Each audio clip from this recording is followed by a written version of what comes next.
Welcome back to the Britannia Coin Company. We're a coin dealer based in Royal Wootton Bassett in the UK.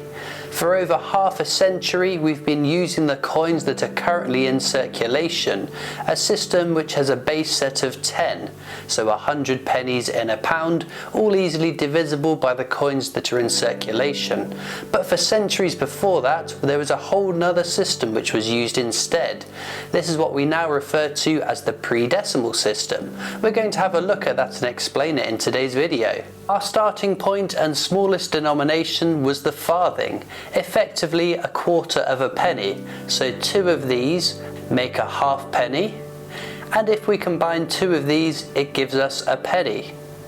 3 pennies formed a 3 pence, and if we double that we get to a 6 pence.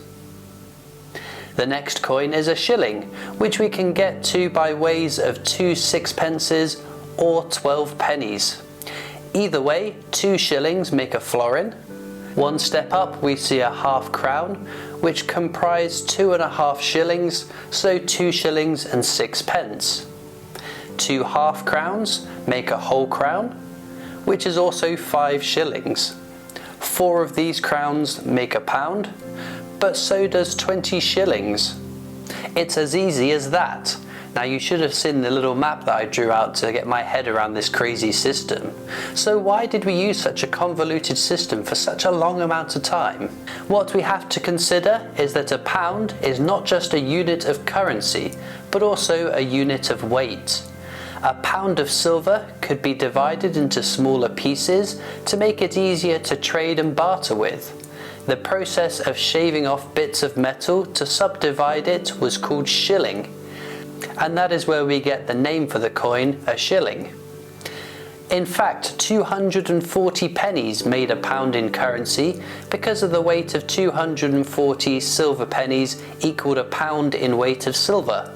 Now you might just be getting your head around this system, but these were the coins that were in common use from the end of the Victoria period up to decimalization in 1971. But before that there were a number of other interesting coins. There was the groat, which was 4 pence, minted from around 1272 under the reign of King Edward I until 1856 under the reign of Elizabeth I. Although they continued to be minted for British West Indies and British Guyana, with the latter using this denomination up until 1955 until they went decimal. At times in the past, the silver 2-penny coins were called half groats.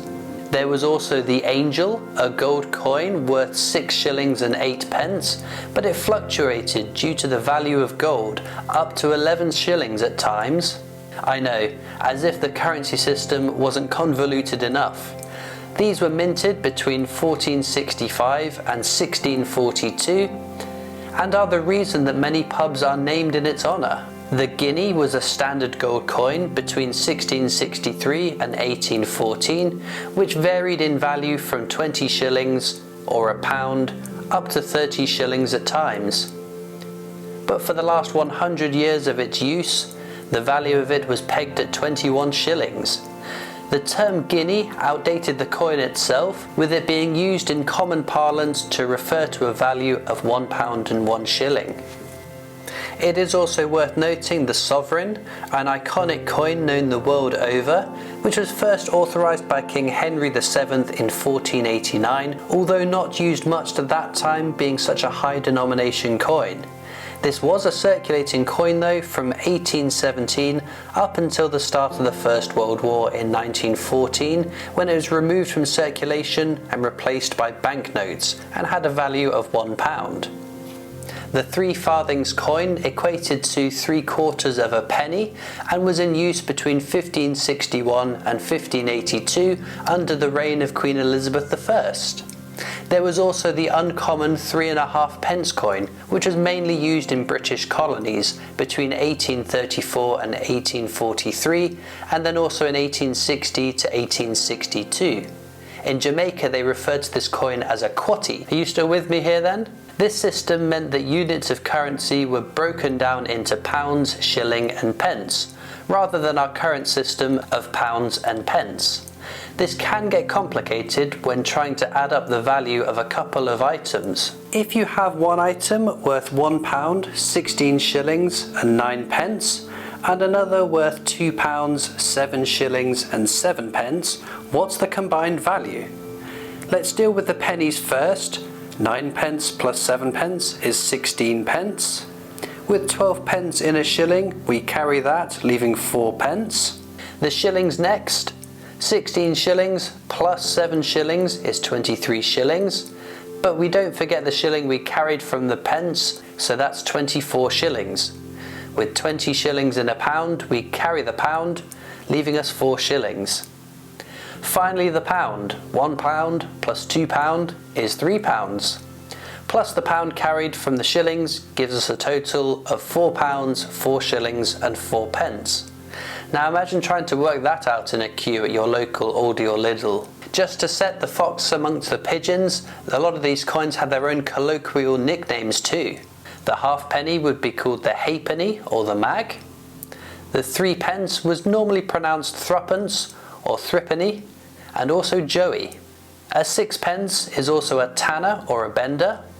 The shilling would be referred to as the bob, the bit, denar, the thin one or thinnan. The florin, which was 2 shillings, was referred to as the 2 bob, the 2 bit, or double leopard historically. Finally, the 1 pound or the quid, bar, nicker, sheet, nugget, sovereign or sov.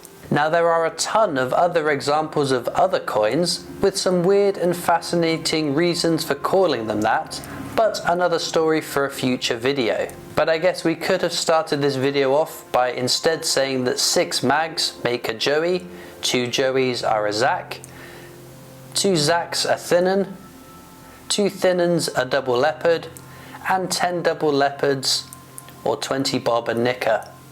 Baffling, right? Thankfully, in 1971, the UK went decimal on the date of February the 15th, replacing the old pre-decimal coins with the coins you'll be more familiar with today. The pound would still be a pound, with the pound coin later being introduced in 1983, replacing the £1 banknote because by this time the buying power of a pound had diminished and paper notes don't last as long in circulation as a coin does.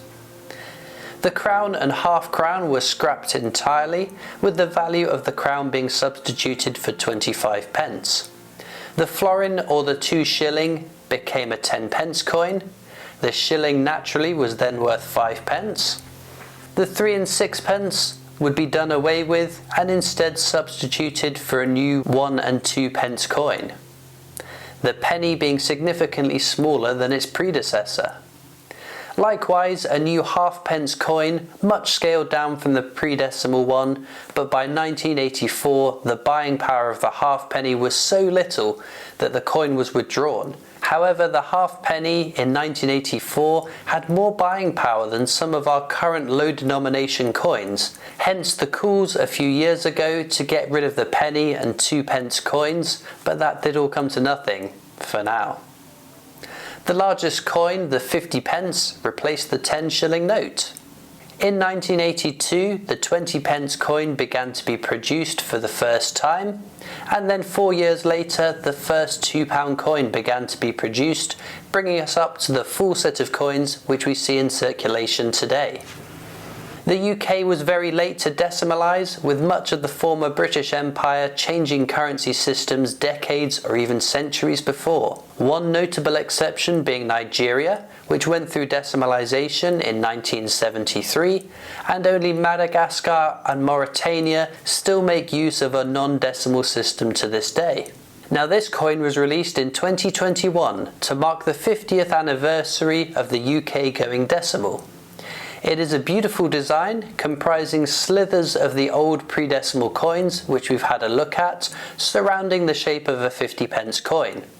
It was designed by Dominique Evans, the same designer behind the Jane Austen and 2020 VE Day £2 coins, and the Diversity Built Britain 50 pence to name a few. There were 6,000 of these silver-proof 50p's minted. From 1947 onwards, all the circulating pre-decimal coins were struck in base metals. But from 1920 until 1947, there were silver coins in circulation which were 50% silver.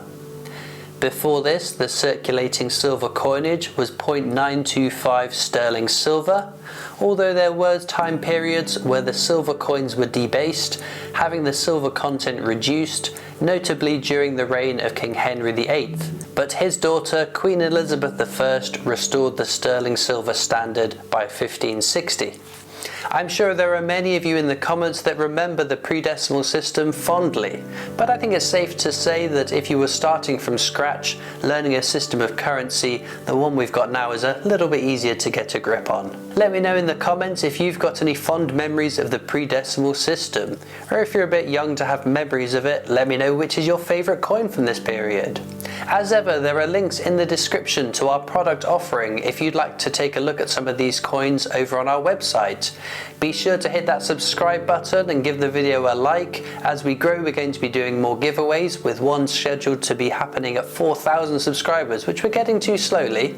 You can also follow us on Facebook and Instagram, where we post lots of pictures of our coins. We're on Twitter and TikTok. We've got our shop and online store, but I'll see you next time for more amazing coins from the Britannia Coin Company.